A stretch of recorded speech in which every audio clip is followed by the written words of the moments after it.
Alright, Gaming Compute, what's up? Yesterday on Thursday, September 28th, I came across this live LinkedIn video where you can also find the video on Tech is the New Black. That is the podcast that's run by Cyrus Harbin. So a little bit about him. He talks a lot about technology, jobs. And initially he talked about careerist, but I can't remember if that was him. Careerist, course careers, and now he's kind of venturing out, interviewing others.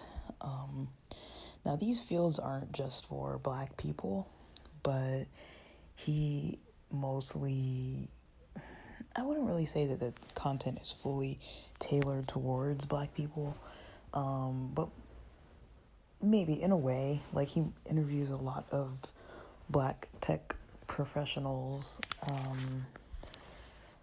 and provides, I guess, representation for the Black community about, people who are making really high, like six-figure incomes, or on the path to do so, or have education or knowledge about the path that people can take.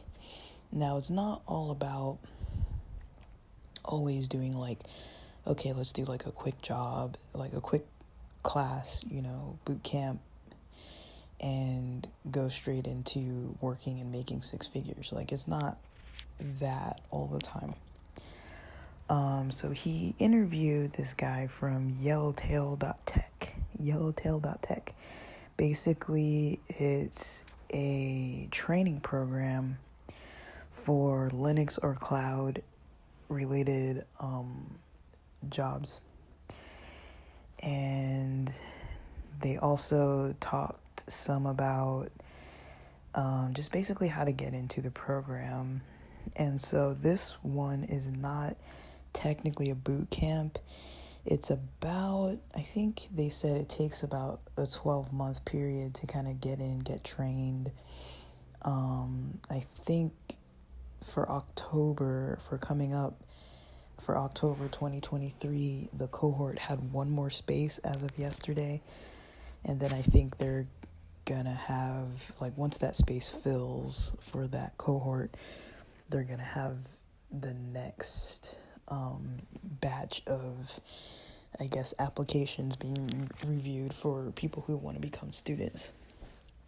And so I want to start talking about some of the stuff I come across, because I've been kind of geeking out on LinkedIn, and just because I feel like over summer I kind of just barely learned how to use it.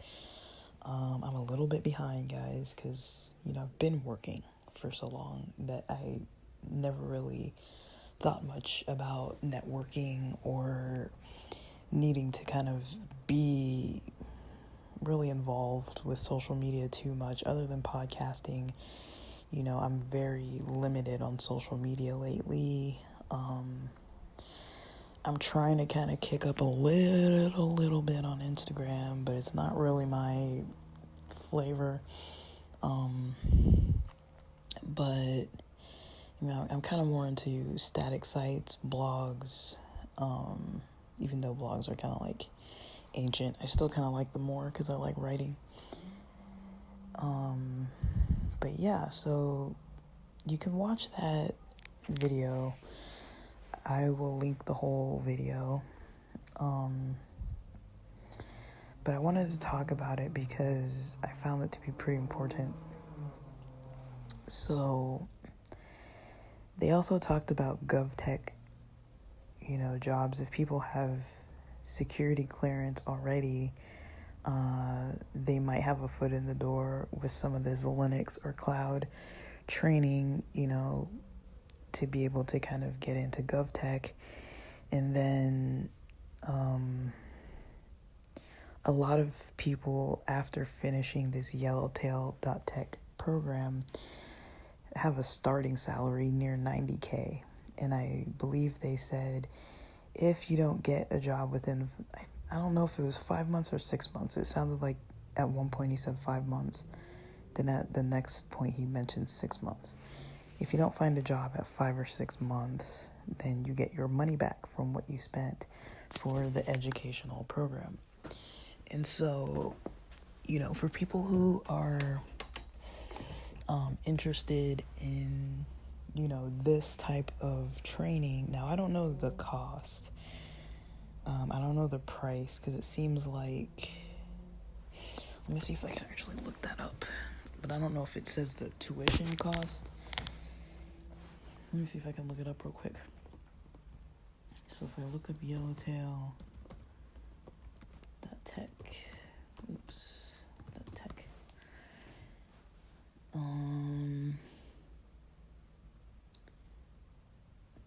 They basically get hires, like people hired from within their program. And if you look under IT career guide, does it say? Let me see the programs.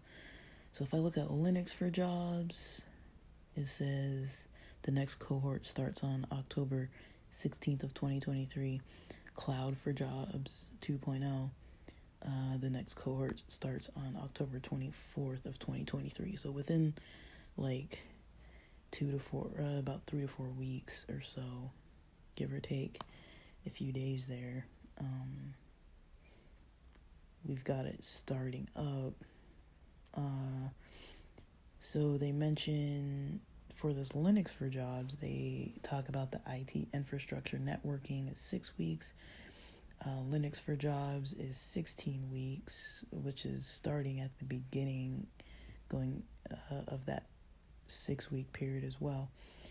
And then RHCSA Cert Prep, that's the last 8 weeks. So it's basically 16 weeks plus 8 weeks. So it's 24 weeks basically. So that's not too long. It's really not that long. They have 3 courses listed. And then, let's see. I mean, they have an option to book a 10-minute call, so I don't know if it's going to say. So let's see. I don't know if it has the prices on here at all. I don't know if I'm going to find the pricing information, and I don't remember them mentioning it.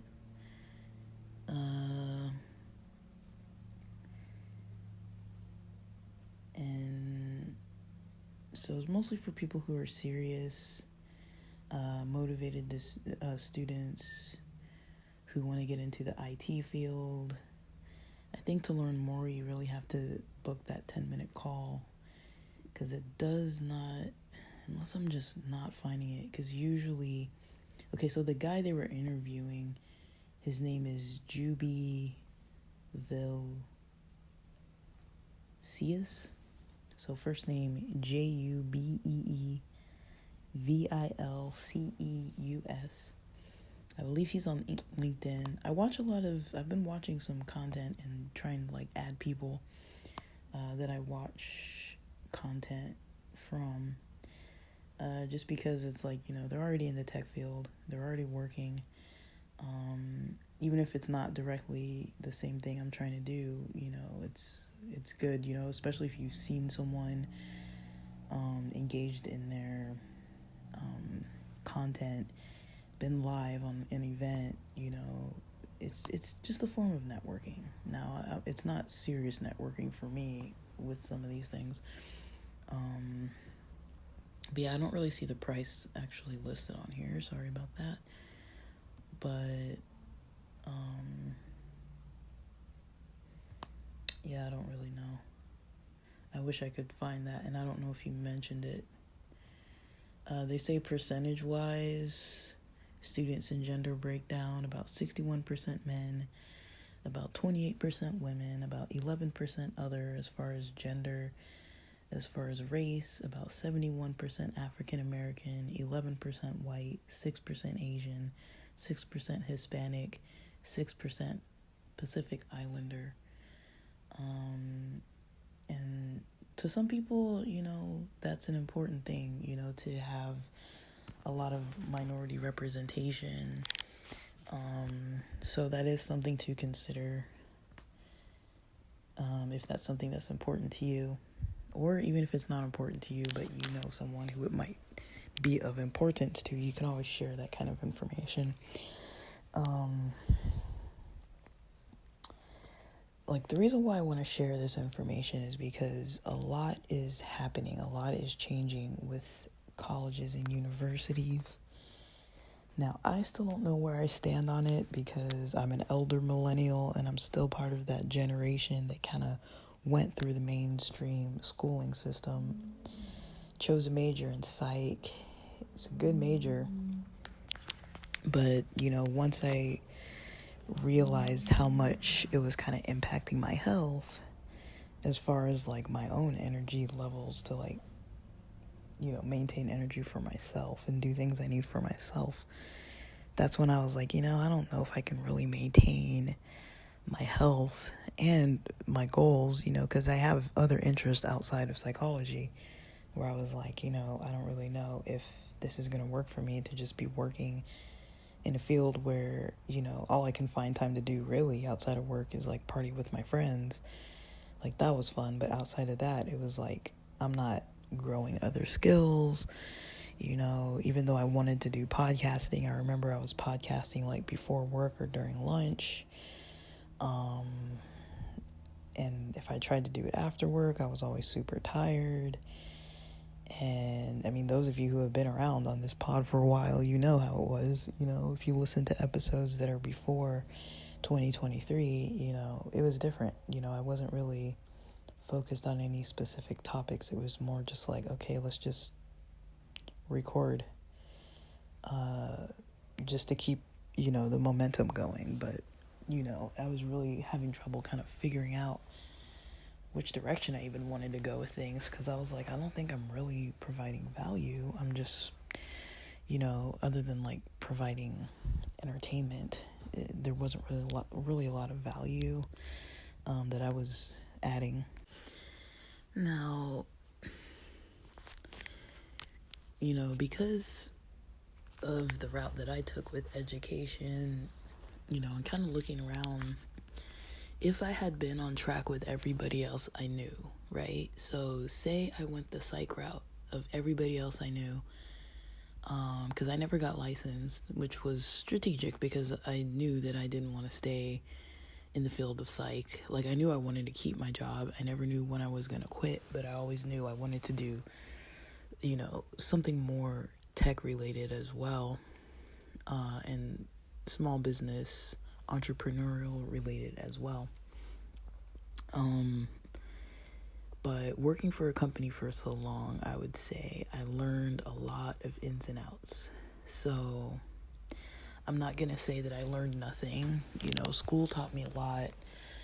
I'd say as far as theory, the part about going to university for such a long period of time, or multiple universities to that extent after getting a master's and everything, and attempting a PhD, it gives you a lot more time of learning.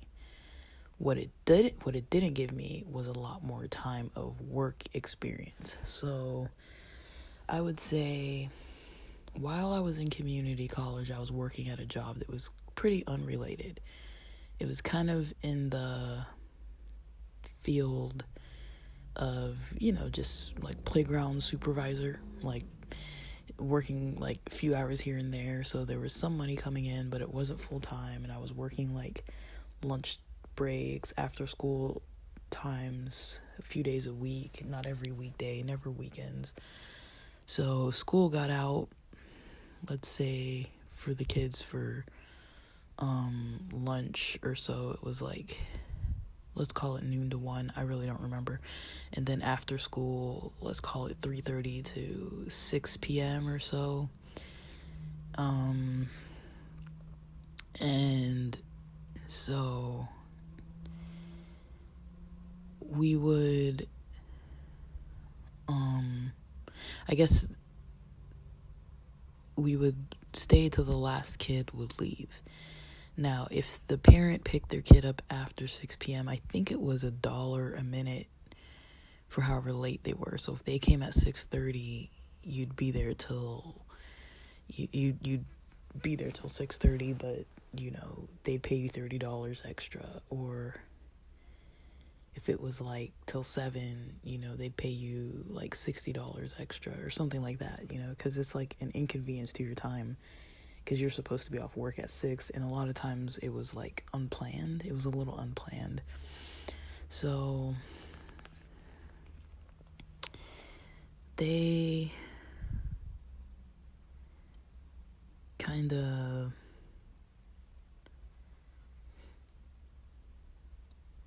weren't maybe too, I guess, like the education part wasn't too bad. But, I worked a little bit. There was a point where I was teaching a computer class from grades K through 6. Those were the grades I taught.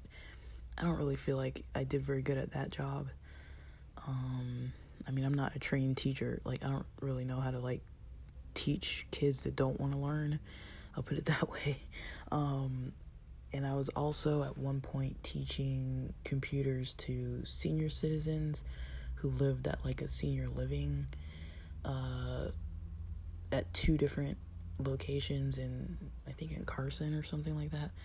And so, these were like little part-time jobs. Like, it was like, you're not doing this 40 hours a week. It's like twice a week or something for like an hour or two. But so I had a lot of teaching experience. I got a lot of research experience, just for projects I was working on, big projects and projects that, I was working on in labs, or like joining other labs to get experience and paid research assistant work and things like that. So I would say most of my experience was working in like school environments, research environments, but it was very little because I was a full-time student. So when the projects were over, I was done. Or, when school wasn't in session, I wasn't really working like long days or anything. I think I did like summer day camp, things like that. But I was rarely working, as much as a person would be working, if they weren't a full-time student, So that's one thing I would say about the school route. If you're in a field where you're going to be in school for such a long time, you kind of have to work. It helps to work either in a field that's very directly related to what you want to do, or in a field that's kind of like similar. Because I was like, well, I might be interested in teaching. And so it was cool to have like computer related classes that I was teaching and working in a school environment, because it was like, there was still that aspect of like, okay, some of the kids needed help with their homework, so I would tutor them. And once I was done with school, with grad school, with everything, I started applying to jobs. This was during the other economy crash. It didn't really work out too good. So I kind of dove into, just looking for anything at one point. I was interviewing a lot, like UCLA, USC, a lot of places, but a lot of them were like, well, you don't have clinical experience. So how are you, like, I was from like experimental cognitive science type of research. So if you know that in psychology, it's like we don't really deal with clinical issues. We're not dealing with depression. We're not dealing with anxiety. We're not dealing with like diagnoses. We're dealing with just like experiments of like, I was doing like language perception research, like auditory, like hearing research, things that had to do with like language, almost music.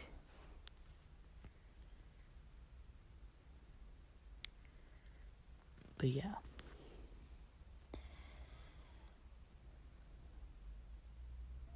That's definitely not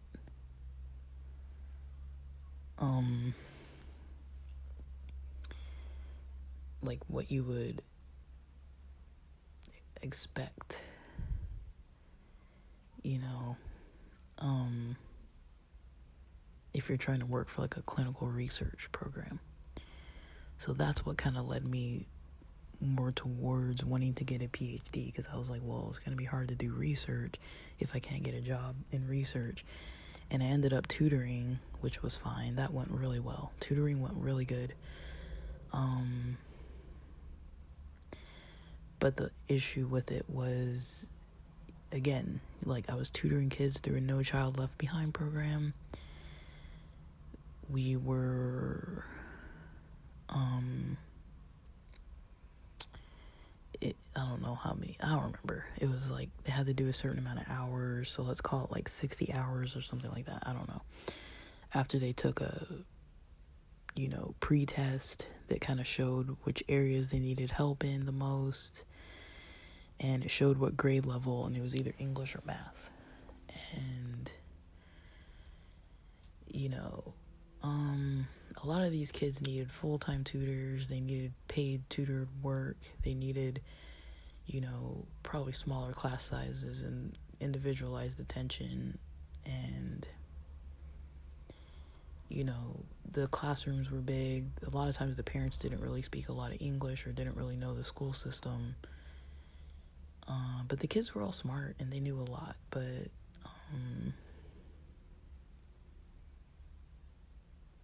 yeah. It was, I don't know. It wasn't, it wasn't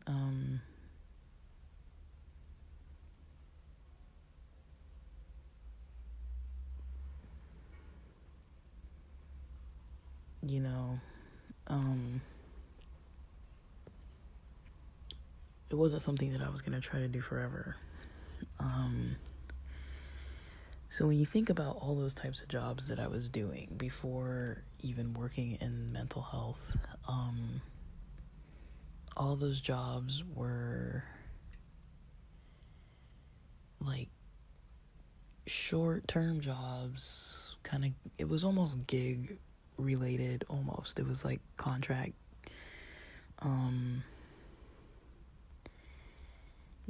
There were things like summer vacations or not, like I wasn't working like 40-hour days, or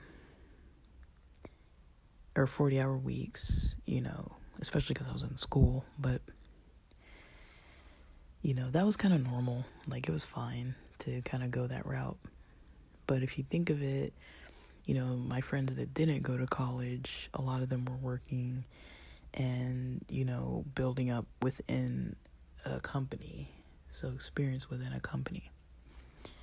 So that's another route that people can take, is if you don't go to school, you can start at the bottom and build up, versus going to school and then, people realize, okay, you have a college education, so there's certain stuff you're going to be good at. Like they knew I was good at working with kids. They knew I could teach certain things. And since it was a private school, they could hire me on. Or working with elderly students. Like it was kind of like, okay, I know how to teach and stuff like that. Even though I wasn't like a trained teacher, it was like, you give enough presentations in your life, you know how to like explain things to people. And I had enough experience working with computers, because I was working with computers all dang day, to try to teach someone who doesn't know how to use computers is a lot easier. So like it wasn't that complicated, because I wasn't like teaching them programming and stuff. It was like turn on the computer, learn how to use Microsoft Office, or like browse the web, like that kind of stuff. Like we weren't doing anything like so intense. I think we were, for the elderly, we were trying to get to a point of like being able to create an email account and check your emails or whatever, or send an email or whatever. Now I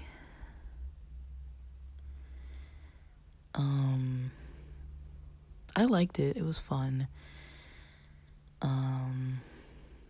I enjoyed myself. And, they kind of helped me out because I didn't know what I was doing. Like, initially I made my own worksheets and stuff, and it was, like, way too hard.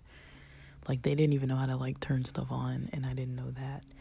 So, one of the ladies was like, oh, yeah, the other teacher used to have this book that had, like, information or whatever. And so I went to the library, and basically, like, at home I had one of those, like, photocopy printers. And so I just would print out the lessons for that day and, use the library books. And that worked better because it was a little more like, okay, like, follow these instructions, do this and that. And then it wasn't a lot of extra work for me because, I wasn't stuck having to make worksheets and stuff on my own. And kind of the same thing with tutoring. Like, initially I used to make my own worksheets and stuff, and then I was like, once I found the site that kind of had like printouts and everything, I mostly started using that website. But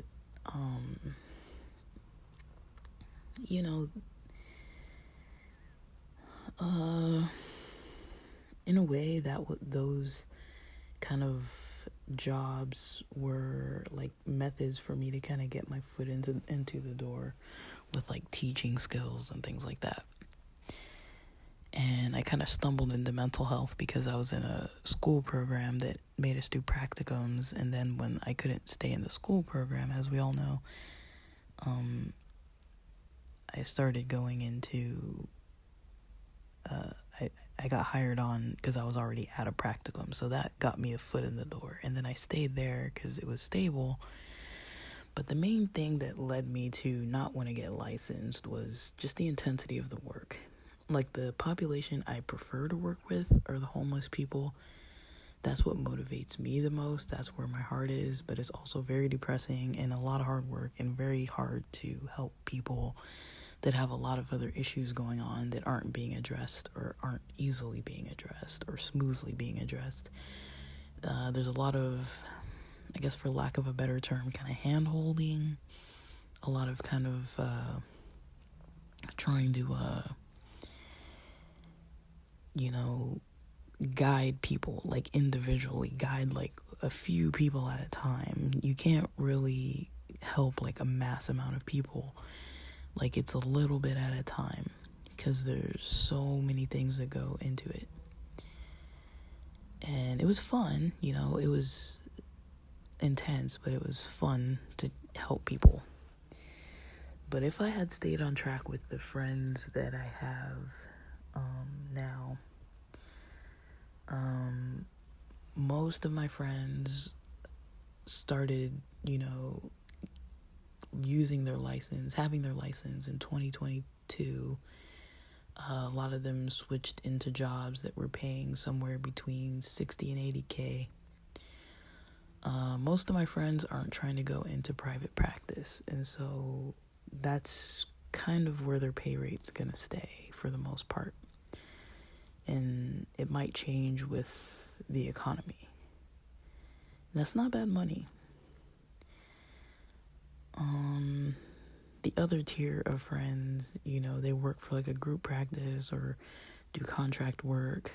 Now that's less predictable, doing contract work, but it's maybe more scalable. And then a select few kind of have private practice options that they're going into. And that is probably the most scalable. But if you think about the amount of time it takes to get to that point, and having to start a business and build a client, caseload and everything, and like, they're not working with very intensive clients. Not that the people don't need help, but they're not working with like people who are like on the streets or anything, who need like a whole lot. They're working with people who are stable enough to pay, meaning that the people they work with usually have a job. And to be able to pay like $100 or so a session. And so if you think about it, it's like, if somebody's coming in once a week or once a month paying $100, they've got quite a bit of money. And so the clientele they're working with actually is, I hate to say higher functioning, but they're at a point in their life that, yes, they need help, but their level of being able to still function outside of needing help is good enough for them to hold down a job, be able to wake up, go to work, get a paycheck, and pay their bills and pay for medical help and all that kind of stuff. Now that's cool and all. I mean, I'm all for people getting help, but for my own self personally, I never really gravitated towards, that population of people. It was more so gravitating towards the people who can't help themselves, the people who need somebody more. I'm not saying that people who can pay for therapy can help themselves. Like, they can't do therapy on themselves necessarily. It's good to reach out to a professional. But I guess what I'm trying to say is they can get the help that they need. They can reach out for the help. They know where to go. They have a house. They probably have internet, things like that. So I'm not against anybody. I'm not trying to crap on my friends' career choices and things, but I kind of knew that would be the route that I would have to take if I got licensed. And for me, I was like, that just doesn't sound like something I want to do. Talking to people about their problems all the time, and especially if it's problems that are emotional issues and trauma and all that kind of stuff, is just, I don't want to do that. It's just not a preference of mine. It was something I wanted to do for a while, but I knew, I was like, this isn't something that I want to do. It didn't really give me more energy at the end of the day. It kind of put me in a negative headspace a lot. Now, I was really good at not taking work home with me. It wasn't always affecting my sleep and stuff. I don't think it affected me like that. But, I left that field to learn more about, sales, marketing, just kind of the process of making money online for yourself. Now, that can either be working for another company, learning the ins and outs, maybe starting your own consulting company or along those lines. Right now I'm focused more on sales, but not only sales, more sales of services. I don't go into too much detail about it, but and a little bit about social media, a little bit about marketing on social media, just a little.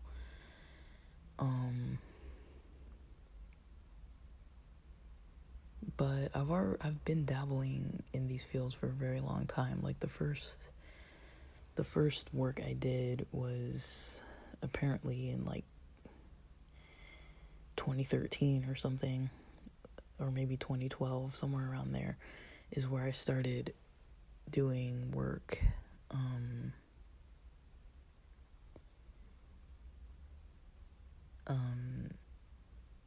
I started doing work in doing logos and websites and stuff like that. But the customers I had they weren't good customers, because their business plans weren't even settled, so that didn't really work out. It wasn't a good fit, and then the pay was too low for the amount of work, but I didn't really care, because I was I didn't need a lot of money. So I've kind of learned more about structure. I think that's probably what I learned the most from working with the startup that I worked with from May of 2020 to December of 2022. That was a startup mental health site. Now that's where I learned, all the ins and outs of a business for the most part. I kind of understood it in the beginning, but I didn't really because I was just working all the time. Now, the clinic I worked at before May of 2020, I was on the side of just, having groups, having an individual caseload, getting the work done, billing for all the services, and completing paperwork on time. So what I learned there was the billing. I learned, if you keep clients engaged and you work with them, you're always going to have a caseload. So one thing, I wasn't like comparing like in a way that was like bad, but I would look around and be like, okay, my client retention is good, so I must be doing something right. And I got a good reputation as a therapist for individual therapy. There were groups that at that site did not have a lot of success, and I was able to run 3 groups successfully for like 4 years or something. And one thing that I really learned was, with the clients, it was a collaborative effort. And I think a lot of times when people go into therapy, as far as like a therapist, that's something that they don't realize. They think that as a therapist, I have all the answers or more answers than the client, therefore I know what's best for them. And maybe to some extent that might be the case. But that was mostly the approach that most therapists take. Is a client comes in with a problem. First of all, they keep it really superficial. They don't dive deep into the problem. And they don't really even know what the client really wants to work on. And they don't work on anything specific.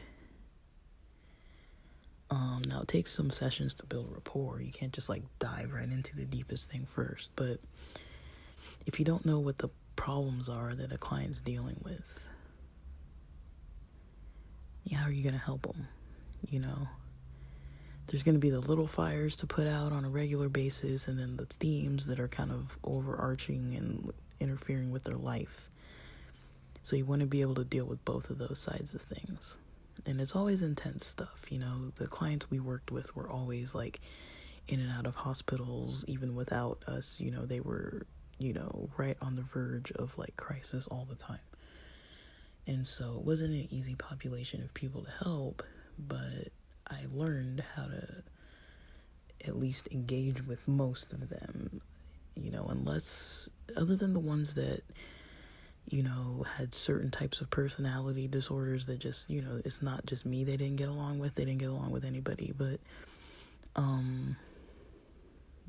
most of them otherwise, I could make it so that we were a good enough fit.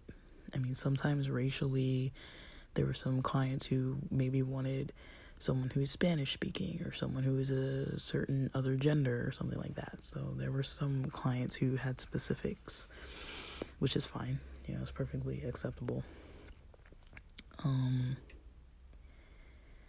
But,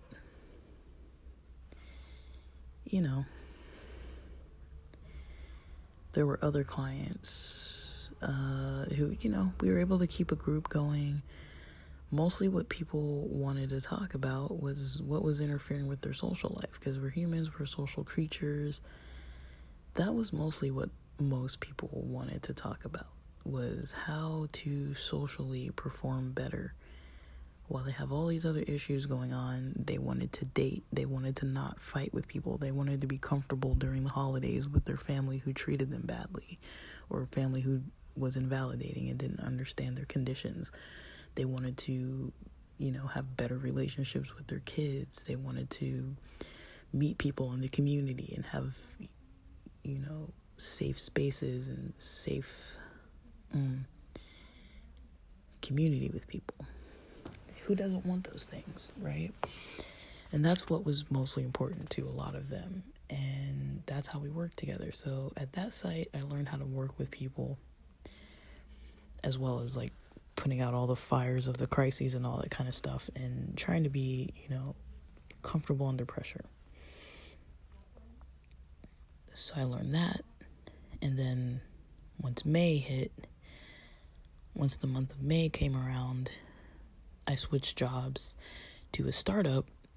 I was the third clinician hired Two of them were for one branch of insurance. I was the first one for the second branch of insurance. And we had no protocol at that point. We didn't even have any clients. I didn't even have any clients. I had to build a caseload. And so I realized this company gave us, a list that they got from the insurance, which was a list of people who met criteria for the services. Now, if you think about in another business model, you need clients, right? You need either patients or clients or customers. But how do you find them? You basically need a list of people that qualifies for whatever service you provide, right? Or whatever you're selling. You need that. You need that list of people. You need to have their contact info to reach out to them. You need to be able to be in touch. You need to be able to talk to them about what you have to offer. You need to understand where they're coming from. Now, our site gave us this weird, script. It was basically a sales type script to get people engaged in therapy. And it was like this long thing. My name is blah, blah, blah. I'm calling you from, this is the name of our company. And I'm calling you about, I don't remember what it was, but basically it took very long to get to the point.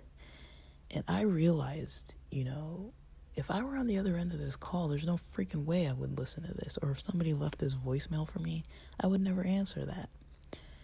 Or if somebody left that in the mail for me, I would never answer. Because it was weird.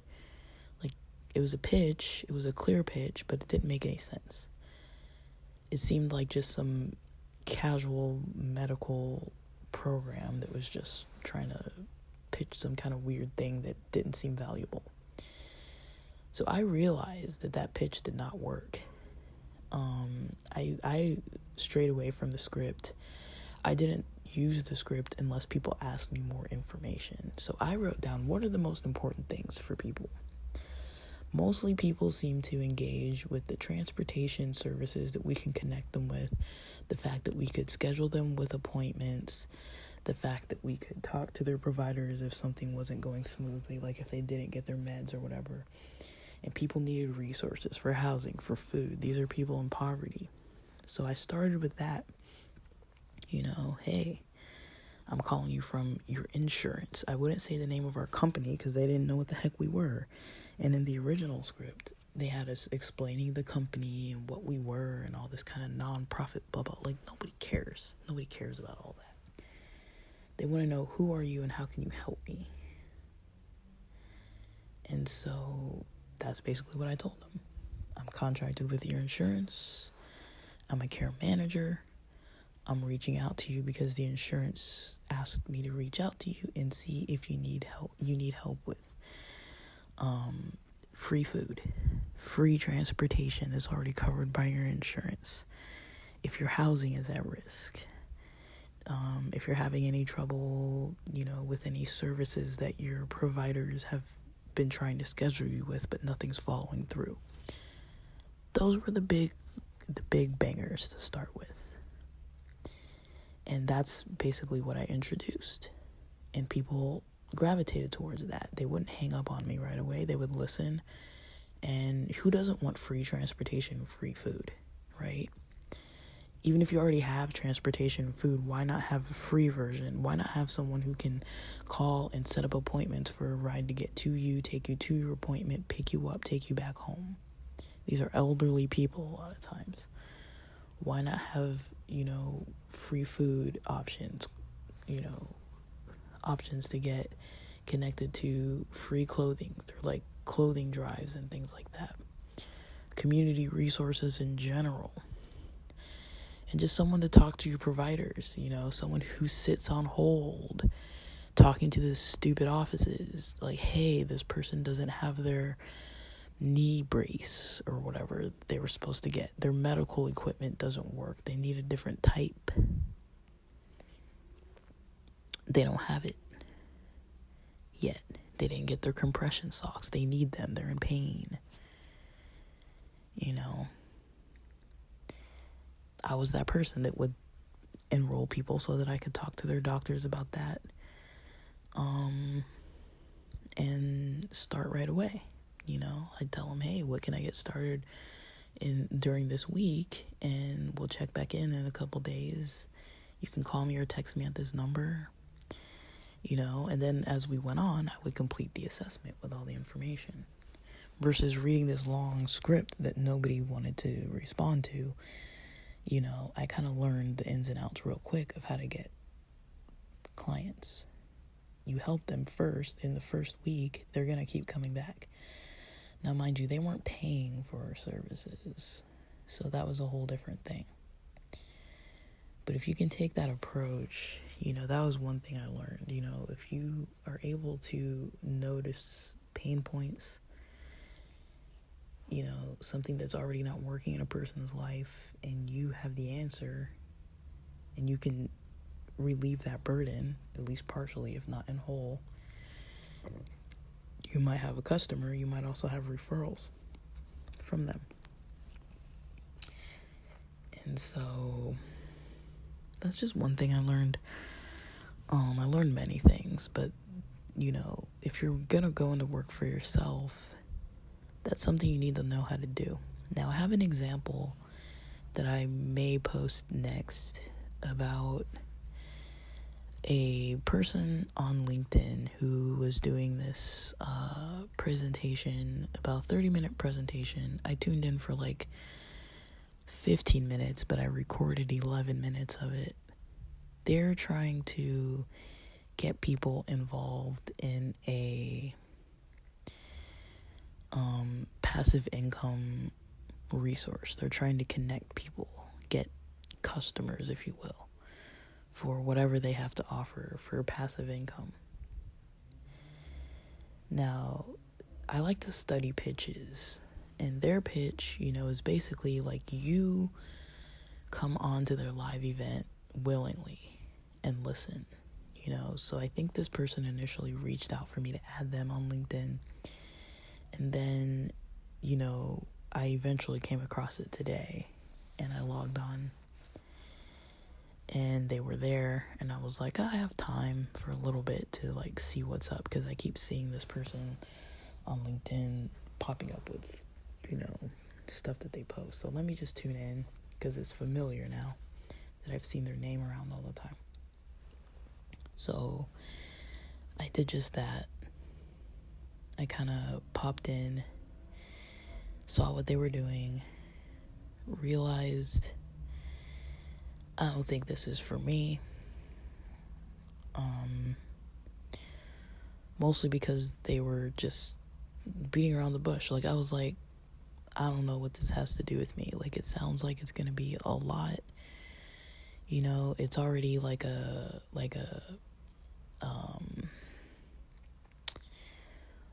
you know, it's like when people say passive income, I already have a red flag up for scammy, kind of weird, buy my course kind of thing.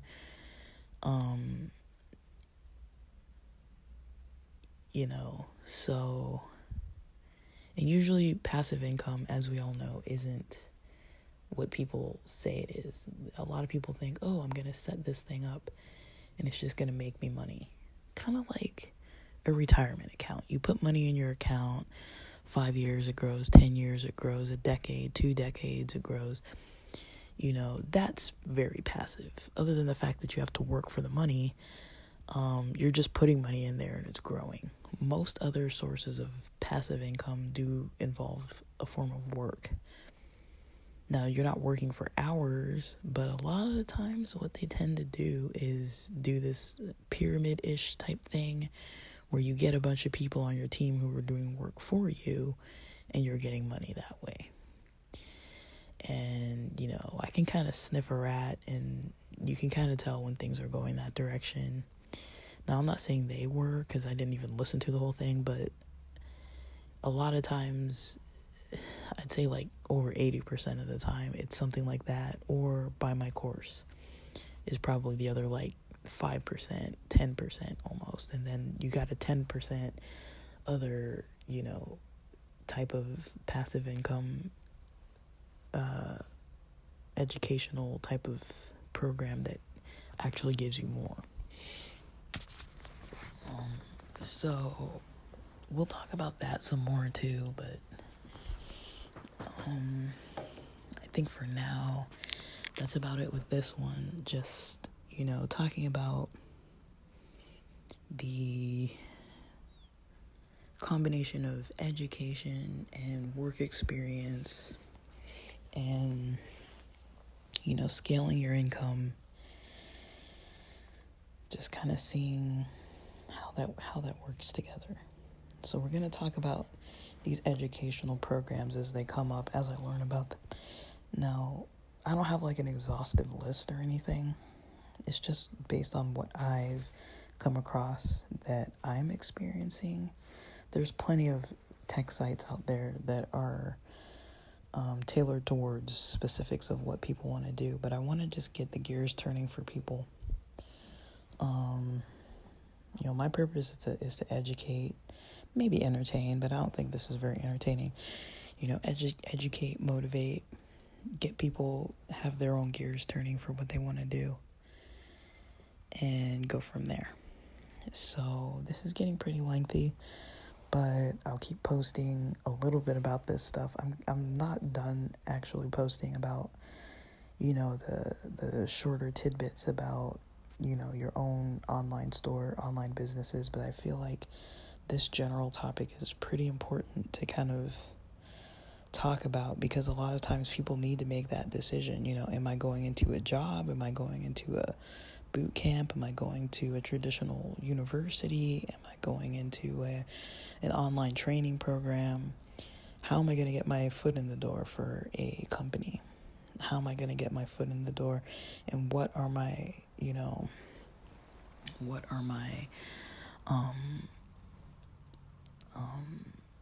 income opportunities going to look like? So what I would want to say is what I've learned, from all that work history and education history that I explained. What I learned from that is you want something that is scalable, something where you can move up in the ranks, right? Like I mentioned, a lot of my friends, if they're not going into private practice, they're going to be stuck getting paid whatever the group practice pays them, whatever the contract work pays them. If they do go into, private practice, how are they going to scale that? Like, there's only so many hours in the day. If you're having 1 hour sessions, you can't really have more than like 8 to 10 sessions a day. And that's even like, if you have them like 7 days a week, if you have up to 10 sessions 7 days a week, that's 70 sessions. And so, yeah, that's a lot of money, $7,000 a week in revenue. I don't know how much it is in profit, because you still have to consider the insurance and all that other stuff that gets taken out. You're probably paying for a property, paying for an office, you're paying for all this other stuff. But $7,000 a week isn't chump change. But unless you start having people working for you, you're not really gonna make more than a certain amount. It is scalable, but to a certain extent, right? And it comes with the stress of the negativity of, having to think about people's mental health issues all day long. And so that's kind of where my head is. A lot of brainstorming and thinking along, the lines of how can people get help with getting into these fields that they can move up. I mean, think about it. If you go to Yellowtail.tech, and I have no dog in this fight. I barely heard about them yesterday. I don't know these people. I'm not an affiliate. I don't know anything, I'm just talking about them because I thought it was a cool presentation.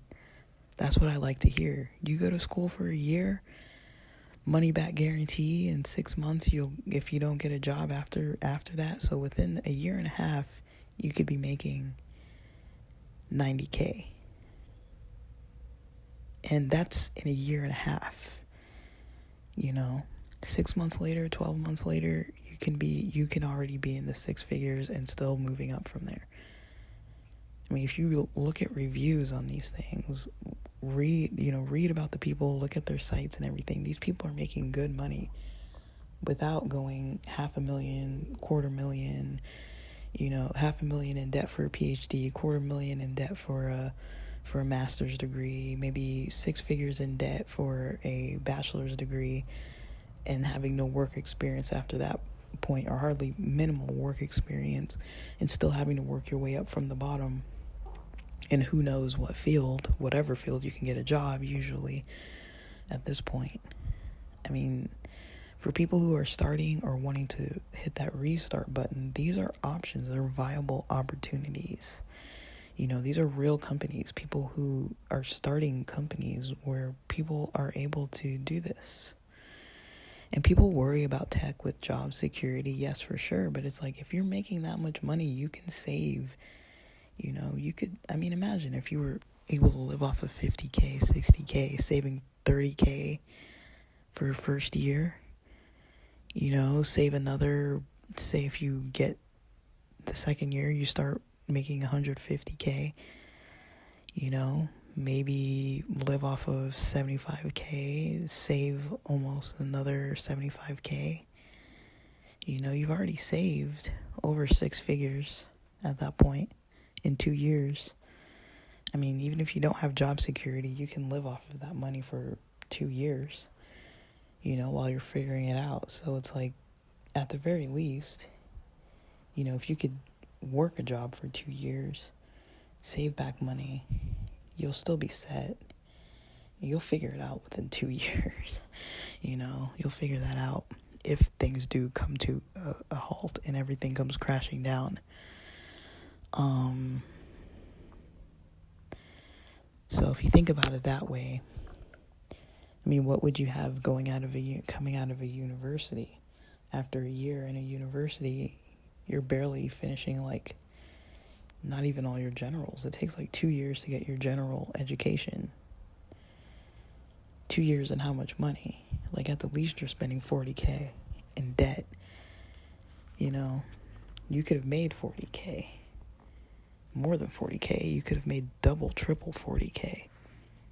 So, I don't know. Food for thought. Times are changing. But that's all I really got to say with this. I hope it's helpful, and I got to go for now. I'll talk about the next one later on. With that, thanks for listening.